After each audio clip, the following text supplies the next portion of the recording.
नमस्कार, दैनिक भारत में आपका स्वागत है। मधुबनी पहुंचा हुआ, मधुबनी निर्वाचन क्षेत्र से यहाँ कांटे की टक्कर देखने को मिल रही है। यहाँ के जो सांसद हैं एनडीए के वो हैं, आरजेडी से मोहम्मद अली अशरफ फातमी हैं, और अभी मेरी नज़र एक और स्वतंत्र कैंडिडेट पर पड़ी जो छात्रों की मुद्दों को लेकर के पूरे मिथिलांचल में लड़ाई लड़ते रहते हैं। क्या नाम है सर उनका? प्रियरंजन पांडे। प्रियरंजन पांडे जी अभी जस्ट अंदर गए हैं, वो निकलेंगे, उनसे भी हम बात करेंगे। क्योंकि एमएसयू एक वाहिद ऐसा छात्र संगठन है जो मिथिला में मिथिला की समस्याओं को लेकर सड़कों पे लड़ाई लड़ता रहा है। उन्होंने भी कैंडिडेट किया, लेकिन आजाद उम्मीदवार की हैसियत से वो लड़ेंगे। क्योंकि पिछला 9 वर्ष से जो हम सब संघर्ष कर रहा छे, तो मिथिला स्टूडेंट यूनियन के एगो सिपाही होबे के नाते मिथिला स्टूडेंट यूनियन के आदेश भेले, मिथिलावादी पार्टी के आदेश भेले, तो मिथिलावादी प्रत्याशी के रूप में हमें तो नामांकन दाखिल के लिए या और अहाँ सबके बुझल है कि स्टेडियम के मुद्दा हो, अस्पताल के मुद्दा हो, तमाम मुद्दा पे हम सब मुखर छी। और वर्तमान में कोनो भी घटक दल हो, चाहे वो घमंडिया इंडिया अलायंस हो या अहाँ के एनडीए अलायंस हो, सब गारंटी मांग रहा है, लेकिन एतऽ के स्थानीय गारंटी कोई नहीं दे रहा है। हम सब जो प्रधानमंत्री कहे छथिन लोकल फॉर वोकल, स्थानीय उम्मीदवार के रूप में नामांकन दाखिल के लिए है। चूँकि बाहरी के की पता, अब फातमी साहब के मधुबनी के फौ बुझल है, पिछलो बेर आबि के टाउन क्लब में गरज के फिर भाग गेल रहथिन, तो हुनका से मधुबनी की उम्मीद कर सकै छै। और हले अशोक बाबू तो पेट्रोल पंप पर टांग चढ़ेला से मधुबनी चले छे, यही सिखबे लेल हम सब चुनाव मैदान में एलिए। बाकी जनता जनार्दन के आदेश रहते जे रहते स्वीकार। समर्थक कह रहे हैं बाहरी भगाओ और अपने यहाँ के लाओ, तो क्या इस पर बोलना चाहेंगे? ठीके ने कह रहल छै, घर छै मधुबनी, आ जे दुनू उम्मीदवार छथि जे अपना आप के राष्ट्रीय पार्टी के उम्मीदवार कह रहल छथि, राष्ट्रीय अलायंस के उम्मीदवार, हुनकर घर छै मधुबनी। मधुबनी के जे लोकसभा क्षेत्र में जे केवटी अबै छै, जाले अबै छै, ओहिमे घर छै, घरे नहीं है। कहे छथिन जे हम घरवैया बनब, तो बाहरी मेहमान के हम सब स्वीकार करबे, तो दुत्कारी लेल हम सब चुनाव मैदान में एलिए। सर मोदी युवा वर्ग के तय करे पड़ते। सर मोदी जी गुजरात से आके बनारस लड़ते हैं, भारत में कोई कहीं से भी चुनाव लड़ सकता है, लेकिन आपका मुद्दा बाहरी का है जी तो सर। हम लोग मिथिला के रहने वाले हैं जी तो सर। सब मिथिला की बात की जाए या जिला वाइज बात की जाए? मिथिला की बात की जाए, लेकिन मिथिला में भी पहले घर की बात की जाए। यो हमरा पेट में खड़े नहीं रहत, हम कीर्तन करबे तो घंटी बजते, तो कीर्तन के लिए आहार कहाँ भ रहल छै? जे सांसद छै तो 5 साल में कत छथिन, कोरोना में कत छलखिन है? हम सब तो कोरोना में अही थाना में 2-2 हजार आदमी के भोर साँझ खाना खिएलिए है, कत छलखिन है सांसद? आज तक कई आदमी के एम्स में रेफरेंस देलखिन है, छथिन नहीं, लापता सांसद छै। हम सब चुनाव लड़ मधुबनी में जो अभी शहर की जो समस्या है, मधुबनी शहर की, वो सबसे बड़ी समस्या है पानी की।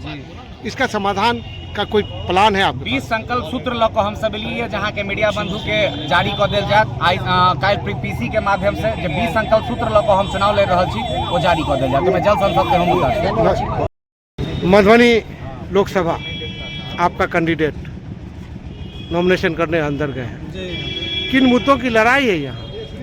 देखिए, विगत 7 सालों में मिथिला स्टूडेंट यूनियन ने ही मुद्दों की लड़ाई लड़ी है। यहाँ से रोजगार की बात हो, पलायन की बात हो, शिक्षा की बात हो, स्वास्थ्य की बात हो, हर एक मुद्दों पे मिथिला स्टूडेंट यूनियन लड़ाई लड़ी है। और 7 सालों में जो हम लोगों ने संघर्ष किया है, इसी के दम पे आज हम लोगों ने लोकसभा चुनाव में प्रियरंजन पांडे जी हमारे लीडर के रूप में नामांकन दाखिल करने गए हैं। और हम लोग आने वाले दिनों में जनता के बीच में जाएंगे, और जो 7 सालों में जो हमने संघर्ष किया है, उसी के बदौलत हम लोग वोट मांगने का काम करेंगे। जिस तरीके से बिहार में चाहे हिंदी भाषी क्षेत्र में जाति के नाम पे वोट डाला जाता है, उस पे आप लोग युवा हैं, आपकी पार्टी में तो सभी जाति के लोग हैं एमएसयू में। देखिए, हम लोग क्षेत्र की बात करते हैं, और मिथिला स्टूडेंट यूनियन में हर एक जाति, हर एक समुदाय, हर एक कौम के लोग हैं, इसलिए हम लोगों को कोई फर्क नहीं पड़ता है कौन से कौन जाति के हैं, कौन समुदाय के हैं, कोई मुद्दा नहीं हमारे। अपने सामने किसे पाते हैं?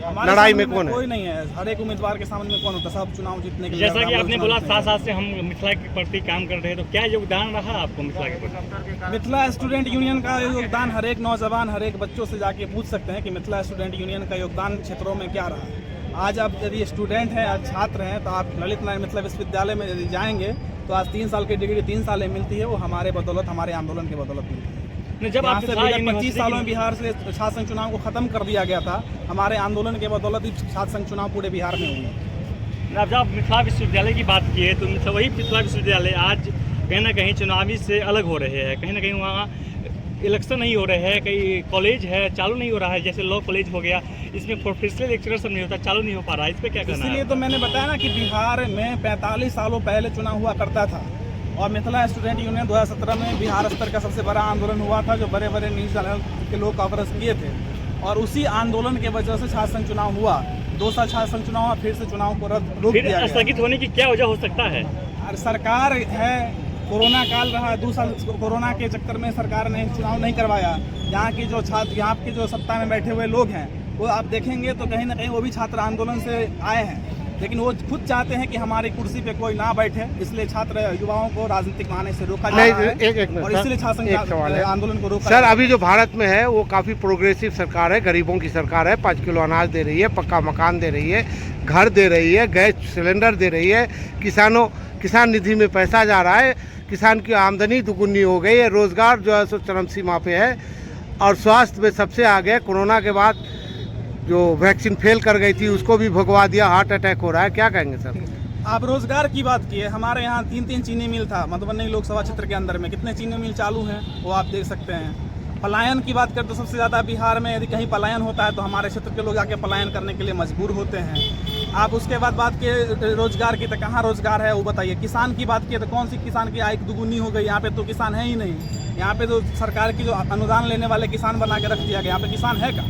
किसान को रखा कहाँ है? जितने भी मार्केट थे सब मंडियाँ तो बंद कर दी गई सरकार के द्वारा। आपका मुख्य मैनिफेस्टो क्या होगा? आप किन मुद्दों पे लड़ाई लड़ेंगे और मधुबनी की जनताओं को तो क्या बताना चाहेंगे? हमारा कुल 20 मुद्दा है, जो जिस मुद्दे को लेकर के हम लोगों ने संघर्ष किया है। मधुबनी का स्टेडियम हो गया, यहाँ पे केंद्रीय विद्यालय नहीं है, इसके लिए लगातार हम लोग संघर्षरत रहे हैं, वो हमारा मुद्दा है। जल का समाधान हो उसके लिए हम लोग लड़ाई लड़ रहे हैं, और भी चीनी मिल की मुद्दा है, रोजगार की मुद्दा, पलायन का मुद्दा है और भी बहुत सारा मुद्दा है। आपको कहीं ना कहीं ऐसा लगता है कि ये जो चुनाव हो रहा है ये पार्टीगत चुनाव हो रही है, सांसदगत चुनाव नहीं हो रहा है? देखिए, संविधान की बात यदि कोई करते हैं तो संविधान हमें सांसद चुनने की आज़ादी दी हुई है और चुनाव सांसद का हो रहा है, ना कि प्रधानमंत्री का हो रहा है। तो हम सांसद चुनाव में आ रहे हैं, हम प्रधानमंत्री के उम्मीदवार नहीं। आप आम जनताओं से क्या अपील करना चाहेंगे? जनता आपको ही क्यों चुने, इसके लिए आप क्या कुछ करना चाहेंगे? जनता से कहना है, जो लीडर आपके साथ सुख दुख में खड़ा रहे हैं उसको आप चुनिए और निश्चित रूप से आप उसमें हमें आप पाएंगे, जो आसानी से अवेलेबल हो जाए, जहाँ पहुँच जाए। यहाँ से पहुँचेंगे। अब यहाँ यदि आपको एम्स में चाहिए तो एम्स का अनुशंसा करवाने कोई दरभंगा दिल्ली तो नहीं जाएगा ना,